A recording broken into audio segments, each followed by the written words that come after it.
Hey guys, it's a new month, and that means another top 10 list. So, just to recap, this was my top 10 list from last month, and we'll just get stuck in straight away here. Number 10, I have Burrow. Now, Burrow, you sort of don't realize, or he doesn't seem to be all that great, but he actually provides a lot of really good defensive buffs. Uh, Even his leader skill is decent, as a decent defensive leader skill, not the best, but pretty decent. Um, but with his kit, he provides a BB gauge insta-fill, QS negates status ailments, negates critical damage and elemental weakness damage, has spark damage mitigation, has BB gauge fill per turn, and also healing when attacked. You can also add BB gauge when attacked as well. So there's a lot of different, very useful buffs there, all within one unit. So that's why Burrow it makes number 10. Number 9, we've got Zeiss. Now, Zeiss is just purely awesome for fire nuking squads. Most people use Zeiss if they have her. In the recent Frontier Hunter, I certainly did, and it was pretty easy to maintain a high rank because of all the damage boosting options that Zeiss provides to fire units in particular. There's no better leader for fire squads than her. So that's why Zeiss remains in my top 10. Number 8 is Kardes. And Kardes has pretty good defensive leader skill, of course. But his main draw card is, of course, his kit, which has 2-turn mitigation without having to use any SP. He can remove and negate status ailments. Boost defense, adds BB gauge fill when attacked. Heals. Also has a chance to heal when attacked as well. And you also have the option of taking spark mitigation as well. So pretty similar to Burrow in that he provides a lot of good defensive buffs. It's probably one of the best mitigators, or the best mitigator at the moment. Number 7 is Zeruia, a constant in these top 10 lists. It's pretty obvious what Zeruia brings. She's obviously got the experience boost lead if you want to use her for that. Outside of that, her leader skill isn't exactly great, but people use her for a kit, of course. Obviously, you get Battle Crystal, Heart Crystal drop rate, adds all the elements to attack, reduces elemental damage. You can take the SP option to include light and dark. Excuse me. That, of course, stacks with leader skill elemental damage reduction. And also you can give her overdrive gauge fill. So that's why Zero is still well and truly in my top 10. Number 6 is Nefret. Now, Nefret's probably the greatest defensive unit in the game. She can heal boost max HP, boost attack and defense relative to recovery, negates critical and elemental damage for 2 turns. That's without having to take any SP for the extra turn. Also negates stat down. Which also has a BB attack buff as well. You can add recovery, boost recovery relative to HP as an SP. You can add heal over time. Yeah, so she's pretty versatile, and yeah, the status ailment negation and removal, of course, are SP options. So yeah, she pretty much covers every defensive buff that you can think of in the game. Number 5 is Ilm. Ilm's probably greatest use is in Colosseum. He's another unit that can provide 2-turn mitigation without having to take any SP. His Brave Burst attacks as dark and water elements. Boost max HP. Boost attack and defense relative to max HP. And importantly, in Colosseum, he is very hard to kill. Part of that is his extra skill.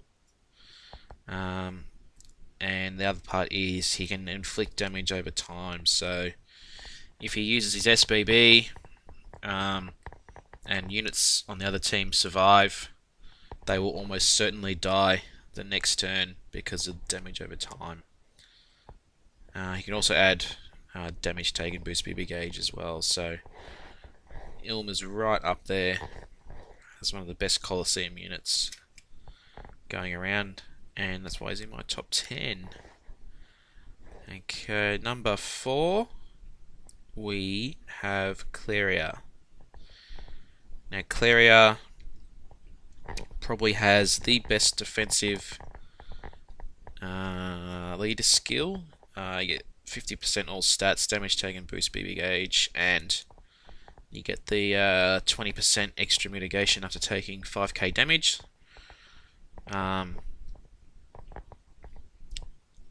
And on her extra skill, she is immune to status ailments, which is good because she removes status ailments as part of a kit, so you never have to worry about putting any spheres or anything on her that can negate status ailments. She can heal, boost battle crystal efficacy, adds damage taken, boost BB gauge, adds heal over time, adds BB gauge fill on spark, heals as well. You can enhance her as a leader with the SP options, or you can make her a better healer with the SP options, or a better BB gauge manager. So she's pretty versatile in that regard as well. So even as a sub-unit, she's still pretty useful as much as she is a leader. So for most of the difficult content, if you have Cleria, you are going to be using her. So my number 3 is Regal. He's been at number 1 the last couple of top 10s. There's a couple of other pretty handy units above him though.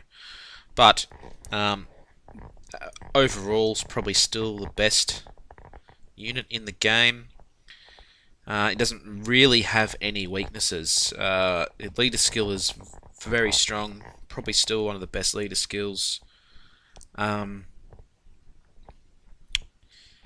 and SBB adds mostly a lot of attacking options. You got spark damage, BB attack, attack relative to max HP, spark vulnerability, and obviously his UBB with the best combination of defensive and offensive. Get 3 turns, 75% mitigation, plus a huge max HP boost, and the damage options of the spark damage and the BB attack.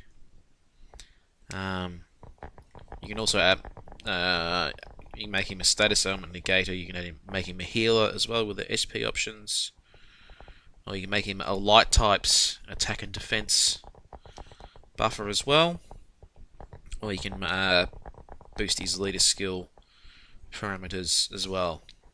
So overall, still probably the best overall unit in the game. Number 2 is Xion. Now Xion he's got the attacking leader skill, which is proven to be useful in nuking some content. And his extra skill, I believe, applies to everyone in your squad, which is the 10% boost to all stats. And his kit, he's a double attack BB and SBB unit. He boosts overdrive gauge, adds elements to attack. You can take the SP option to make him a 6 element buffer to add the light and dark. He has the tri-stat buff as well, which is pretty handy, and the UBB as well, which helps you keep doing multiple UBBs in a shorter amount of turns. So he's useful in the difficult content in that regard too, because it'll help you get more UBBs, at the same time giving 3 turns of 100% damage reduction. So unless there's buff wipes, his UBB is obviously the best to use. So that's why he's my number 2. And of course, number 1, you can probably guess who it's going to be. It is, of course, Arthur. He's somewhat niche in that he's only really going to be used whenever you want to deal a lot of damage. And the thing that, you know, he's obviously got all his attack boosts, critical damage, and critical hit rate. But obviously, the reason people use him is, of course, this unique UBB, where he can activate a second SBB or BB of your other units. 80% chance that your other units will do the same action twice in a turn. Coupled that with his other buffs in the UBB, which are critical damage, critical hit rate, attack, and spark damage, the end result is a lot of damage. So things like Frontier Hunter or clearing raids really quickly. This UBB is just too good. And of course, he is the only unit that can use this buff of getting everyone to activate their attacks twice in a turn. So that uniqueness is what makes him number 1 in my top 10 list. So, just a quick recap of my top 10. Let me know what you think. Did I get it wrong? Did I get it right? Who would you have in? Who would you have out? Thanks for watching, guys. See you next time.